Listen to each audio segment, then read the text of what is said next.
ఇందిరమ్మ రాజ్యం అంటే Congress mark police రాజ్యమా అని ఆర్మూర్ మాజీ ఎమ్మెల్యే జీవన్ రెడ్డి మండిపడ్డారు. ఆర్మూర్ పట్టణంలో యథేచ్ఛగా పోలీసు అరాచకాలు కొనసాగుతున్నాయన్నారు. కొందరు పోలీసు అధికారులు అధికార పార్టీ నేతలకు తొత్తులుగా మారి కాంగ్రెస్ సేవలో తరిస్తున్నారని ఆయన ఆరోపించారు. గణేష్ నిమజ్జనం సందర్భంగా ఆర్మూర్లో యువకులపై అక్రమ కేసులు పెట్టారన్నారు. కేసీఆర్ పాటలు వింటే పోలీసులకు ఎందుకంత అభ్యంతరమని ప్రశ్నించారు. దళిత యువకుడు రోహిత్ ను పోలీసులు అక్రమంగా నిర్బంధించి 2 రోజులుగా చిత్రహింసలు పెడుతున్నారని మండిపడ్డారు. రోహిత్ ను వెంటనే విడుదల చేయాలని, లేకుంటే 10,000 మందితో పోలీస్ స్టేషన్ ముట్టడిస్తామని హెచ్చరించారు. ఆర్మూర్ మాజీ ఎమ్మెల్యే జీవన్ రెడ్డి ఈ రాష్ట్రంలో ఇందిరమ్మ రాజ్యం కొనసాగుతలేదు, పోలీస్ రాజ్యం కొనసాగుతుంది. కాంగ్రెస్ లో కనసాగల్లో పోలీస్ రాజ్యం కొనసాగుతుంది. గణపతి చవితి రోజును గణపతులను వేయాల్సిన రోజున ఆర్మూర్ నియోజకవర్గంలో ఆర్మూర్ పట్టణంలో దాదాపుగా 8 నుంచి 20 యూత్ల మీద కేసులు నమోదు చేసి డీజే పాటలలో కేసీఆర్ గారి యొక్క సాంగ్ పెడితే వాళ్ళ కోపం ఏంది, వాళ్ళ అక్రోధం ఏంటంటే రాష్ట్ర ముఖ్యమంత్రికి వ్యతిరేకంగా ఏవైతే కేసీఆర్ గారి పాటలు ఉన్నాయో అన్ని డీజేలలో రాష్ట్ర వ్యాప్తంగా స్వయంగా ఈ రాష్ట్ర ముఖ్యమంత్రి ట్యాంక్ బండ్ మీదకి చూడడానికి వెళ్తే కూడా అక్కడ కూడా ఒక 50 నుంచి 100 డీజేలలో మొత్తం కేసీఆర్ సాంగ్సే కొనసాగుతూ ఉన్నాయి. ఎక్కడికక్కడ పిల్లలు జోష్ మీద మళ్ళీ సారే రావాలి, కారే రావాలి, కేసీఆరే రావాలని చెప్పి వాళ్ళు పాటలు పెట్టుకొని గణపతి పండుగ చేసుకున్న సందర్భంలో పోలీసు వాళ్ళు కాంగ్రెస్ కన్సైగల్లో పనిచేస్తున్నారు. మా ఆర్మూర్లో రోహిత్ అనే పిల్లగాని పట్టుకొచ్చింది. దళిత పిల్లగాడు 48 గంటలైంది. ఇప్పటికే వాళ్ళ భార్య, పిల్లలు, వాళ్ళ అమ్మ, నాన్న చాలా ఇబ్బంది పడుతూ ఉన్నారు. జిల్లా ఎస్పీ గారికి నేను నిన్నటి నుంచి 4 సార్లు ఫోన్ చేస్తున్నా, 10 సార్లు మెసేజ్ పెట్టినా. అసలు ఎత్తాడు ఆయన సిపి గారు, ఎప్పుడు రెస్పాండ్ కాడు. ఒక జిల్లా ప్రెసిడెంట్ నేనే, ఒక జిల్లా ప్రెసిడెంట్ చూడండి, జిల్లా ప్రెసిడెంట్ నాకే రెస్పాండ్ కాడు, నా మెసేజ్లకు రెస్పాండ్ కాడు, స్పందన లేదు. ఫోన్ చేస్తే ఎత్తాడు. ఆర్మూర్ సిఐ మాట్లాడి నిన్నటి నుంచి వదిలిపెడతా అంటా ఉన్నాడు. మరి మా వర్కింగ్ ప్రెసిడెంట్ కేటీఆర్ గారు కూడా చెప్పడం జరిగింది. మా లీగల్ లాయర్లు ఫోన్ చేస్తే కూడా సిసిఎస్ పోలీస్ స్టేషన్ 4వ పోలీస్ బండ్ల పొద్దున ఉదయం 4 గంటలకు తీసుకొచ్చి ఇట్లకించి ఇదేనా ఇందిరమ్మ రాజ్యం? ఇదేనా రాహుల్ గాంధీ రాజ్యాంగాన్ని పట్టుకొని చేతిలో పట్టుకొని తిరుగుతుండు? ఒకవైపు రాజ్యాంగాన్ని పట్టుకొని చేతిలో పట్టుకొని తిరుగుతారు. నేను సిఐకి చేసిన, ఏసీపీ గారికి కూడా చేసిన, సిఐకి 4 సార్లు చేసిన. ఇప్పటికి చూపిస్తాను నేను. ఇక ఏసీపీ గారికి కూడా చేసిన ఫోన్, నా దగ్గర ఉంటుంది కదా అంత లిస్టు. ఏసీపీ గారికి కూడా చేసిన ఫోన్, ఏసీపీ ఆర్మూర్. ఇక సిఐ గారికి చేసిన 4 సార్లు. వదిలిపెడతా ఉన్నా. చట్టంని మీ చేతులకు ఎందుకు తీసుకుంటున్నా? మీ మీద కఠిన చర్యలు ఉంటాయి. ఆర్మూర్ సిఐ గారు సత్యనారాయణ గౌడ్ గారు, అదేవిధంగా ఏసీపీ గారు, జిల్లా సిపి నాగ చైతన్య శర్మ గారికి నేను చెప్తా ఉన్నా, మీరు 6 నెలల నుంచి ఫోన్ చేస్తే ఫోన్లు ఎత్తారండి. ఏంటండి మీది? What is your problem? I can't understand your problem.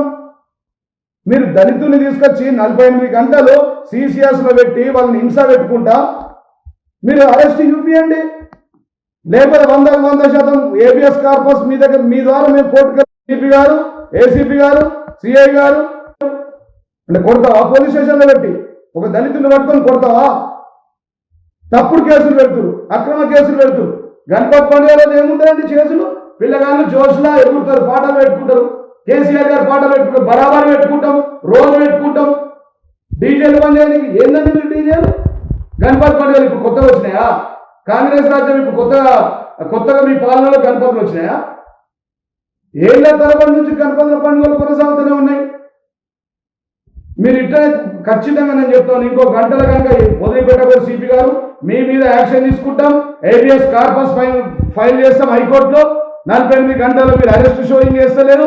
Me CI, ACP, me police, జిల్లా పోలీసుల మీద మేము ఖచ్చితంగా చర్యలు తీసుకుంటాం. నేషనల్ హ్యూమన్ రైట్స్ కమిషన్ కూడా ఇస్తాం, SC ST human rights commission కూడా ఇస్తాం. పెద్ద ఎత్తున ఆందోళన చేపడతామండి. మేము చెప్తా ఉన్నాం, మీరు అరెస్ట్ అనే చూపించండి, కేసులైనా బుక్ చేయండి, ఎఫ్ఐఆర్ కాపీ అని ఇవ్వండి, లేదంటే వదిలిపెట్టండి. చట్టాన్ని మీ చేతులకి తీసుకోవడానికి మీకు ఎక్కడ అధికారం ఉందండి? నాకు అర్థం కాదు. ఒక జిల్లా అధ్యక్షుడుగా, నిజామాబాద్ జిల్లా బీఆర్ఎస్ అధ్యక్షుడిగా 2 సార్లు ఎమ్మెల్యే, మాజీ ఎమ్మెల్యేగా, ఆర్మూర్ ఎమ్మెల్యేగా నేను మాట్లాడుతూ ఉన్నా.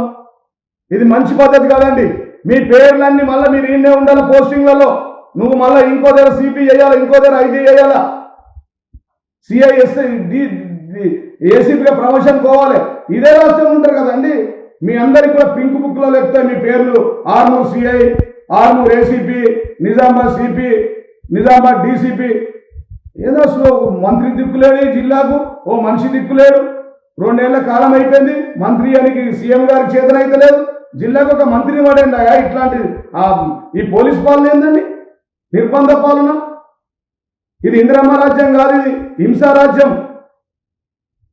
పోలీసుల కనసాగిలో పనిచేస్తున్నారు. పిసిసి ప్రెసిడెంట్ ఇదే చెప్తున్నా మహేష్ కుమార్ గౌడ్ గారు మాట్లాడితే బీసీలు దళితులు అంటారు కదండి, దళితులను తీసుకొచ్చి జైల్లో పెడతారా మీరు? ఆ పిల్లగాడు రోహిత్ అనే పిల్లగాడు ఉన్నాడు, వాళ్ళ భార్య వాళ్ళ అమ్మ ఏడుస్తూ ఉన్నారు. అది ఏం తప్పు చేసిండు చెప్పండి? మర్డర్ చేసిండా లేక ఏమన్నా కొట్టిండా? ఏం చేసిండు? ఏం చేసిండో చెప్పకుండా, ఏం సెక్షన్లు బుక్ చేసిండో చెప్పకుండా ఇది పద్ధతి కాదండి.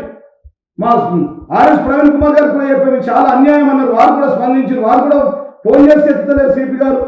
మా వర్కింగ్ ప్రెసిడెంట్ కేటీఆర్ గారికి కూడా చెప్పాము మేము. మా లీగల్ టీం బయలుదేరింది. మేము కూడా మర్యాదగా వదిలిపెట్టకపోతే ఖచ్చితంగా మేము వస్తాం, 4th పోలీస్ స్టేషన్కి వస్తాం. సిసిఎస్ వాళ్ళ సంగతి చూస్తాం, వాళ్ళ సంగతి చూస్తాం, మీ పోలీసు వాళ్ళ సంగతి చూస్తాం, మీ పేర్లన్నీ పింక్ బుక్లో ఎక్కిస్తామని చెప్పి సందర్భాన్ని తెలియజేస్తాం. మర్యాద వదిలిపెట్టండి, లేకపోతే కేసు బుక్ చేయండి, లేకపోతే అరెస్ట్ షో చేయండి, లేకపోతే ఖచ్చితంగా ఏబిఎస్ కార్పస్ వేస్తాం. మీ మీద నేషనల్ హ్యూమన్ రైట్స్ కమిషన్ పోతాం, ఎస్సీ ఎస్టీ హ్యూమన్ రైట్స్ కమిషన్కి వెళ్తాం. దయచేసి విజ్ఞప్తి చేస్తున్నా సిపి గారు, ఇది మంచి పద్ధతి కాదు.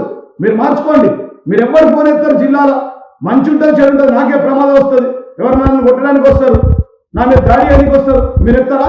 జిల్లా అధ్యక్షుడు నాకే ఎత్తకపోతే, మాజీ ఎమ్మెల్యేకి నాకే రక్షణ ఇవ్వకపోతే, 2 గన్మెన్లను తీసేసిరు, నాకు గన్ లైసెన్స్ కూడా ఇవ్వకపోతుంది. ఇదేం పద్ధతి అండి మీరు?